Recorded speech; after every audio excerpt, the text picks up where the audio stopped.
Hey there guys, it's Demo73 bringing you another deck profile from this week's feature match. This is the Red-Black Cthulhu's with Fiend of Dark Pyre. Let's just go ahead and jump right in.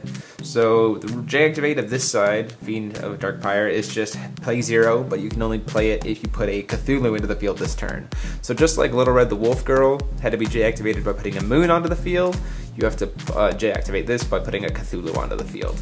So, and then it turns into Nyarlathotep, the Faceless God, a 0-1200. Your opponent, and when it enters, your opponent banishes a non-Cthulhu Resonator. Your opponent chooses, so that's an important thing to distinguish, that your opponent chooses to banish a non-Cthulhu Resonator. So this card's attack is equal to the total attack of all Cthulhu Resonators you control. So if you have a huge board of Cthulhus, this guy gets real big, real fast. So yeah, that's from there. The whole point of the deck is just to put Cthulhus on board and then have this guy kind of do the heavy lifting and kill, kill, kill, kill, kill. So there you go. Jumping right into the stones, we have the purple Little Red, the True Pure Stone that I packed. Woo! As you saw in the other video, I have the other 4, or the other 3 colors, so I try and stick to whatever color matches the deck the best. Produces 1 will of the chosen attribute when you flip it over, so most of the time based on what you already have up, you're going to pick red or black, and can pump up resonators of that color by tapping it for extra damage. So pretty standard there. Then we're running red-black, so go figure. We want to run the red-black stone for Scorched Bales. And then a combination of 2 black and 3 fire basic mana stones. So try and minimize everything out, make it a little bit easier so we don't also get hit by burn. And then with all the black, so that gives you a lot of options for both colors coming from either direction. So yeah, pretty good.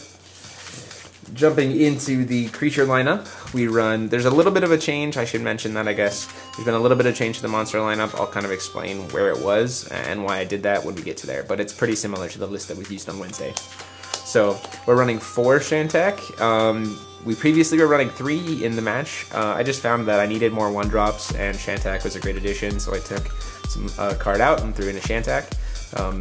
When it dies, you get to discard a card and put it back in your hand. So if you're incarnating it and stuff like that, you can kind of keep recycling it and make it helpful, as well as getting your important stuff to the graveyard to make your room for your other cards. And then 4 Black Goat. Gets summoned by Shub-Niggurath, can burn your opponent for damage in the graveyard.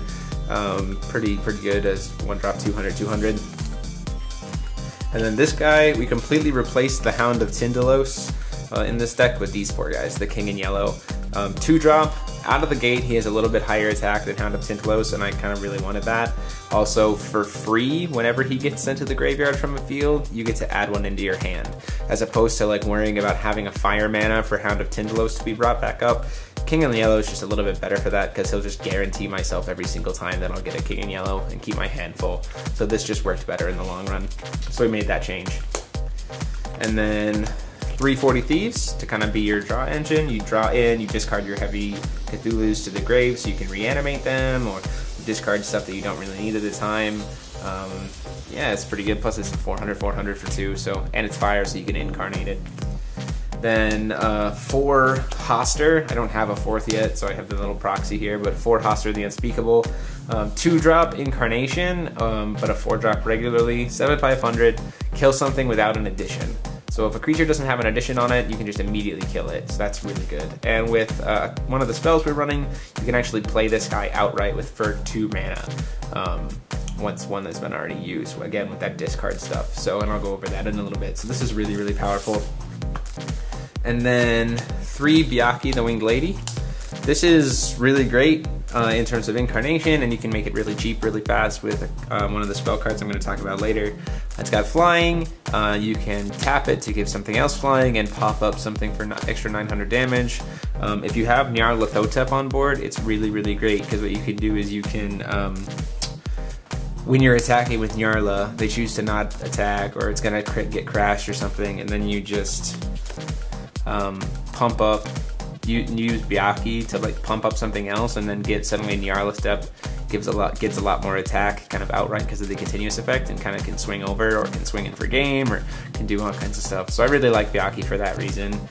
It's pretty nasty. Plus, if they're gonna kill Byahkee, you can just tap it and target itself, or tap it and then target something else and pump that thing up. and then Byahkee dies, and the other creature still has the pump, so then you get that extra 900 attack on Nyarlathotep still. Then we went down to 2 Shub-Nigguraths. 4 just felt really cloggy. 3 and 3 as well just felt really cloggy. Not enough creatures on board to do stuff with. Pretty situational, especially because of our spell lineup. So we went down to just 2. Really, really great card for getting out black goats and stuff, and incarnating and bringing stuff back from the graveyard. Also really great to use in response to things like someone's gonna stone you to death, you just tap, banish one of the things that's gonna stone you to death, and bring something else back in exchange. So really, really good card for that reason.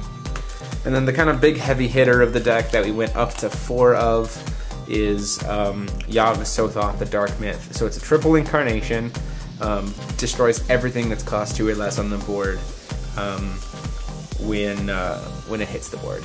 So you kind of quickly throw 3 things down, or like you can play this guy turn 3. So like play a 1-drop turn 1, play a 2 1-drops turn 2, and then bam. You can actually even turn 2 this guy if you're fast enough, because you can use creatures on board for incarnation even if they were played that turn. So you can play this guy real fast and can make a huge mess for your opponent. I don't always recommend it based on what deck you're playing, like Scheherazade, but can be really, really powerful, especially if you can protect it. Moving on to the spells, our spot removal is 4 Flames of Outerworld. Unchaseable, 800 damage to something. Like, it's really good for finishing stuff off. It's really good for dealing with, issue cards like Sinbad, as you saw in the match. Just unchaseable, 800 damage worth of burn. It's always going to go through. It's always going to do what it wants to do. So that's really, really powerful card.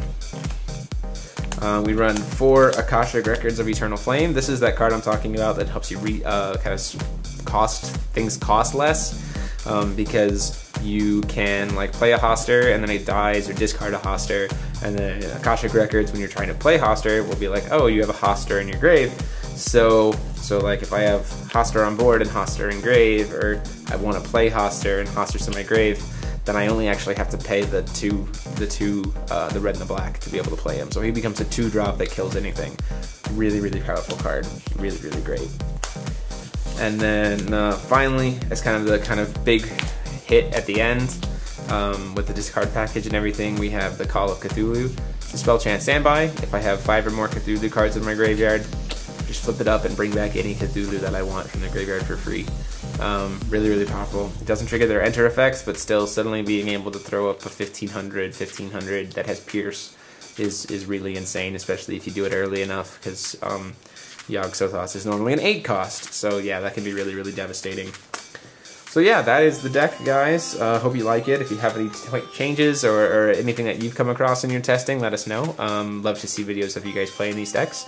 And keep your eye out next Wednesday for another feature match. And until that time, guys, as always, like, comment, and subscribe. And this is DM173, signing off.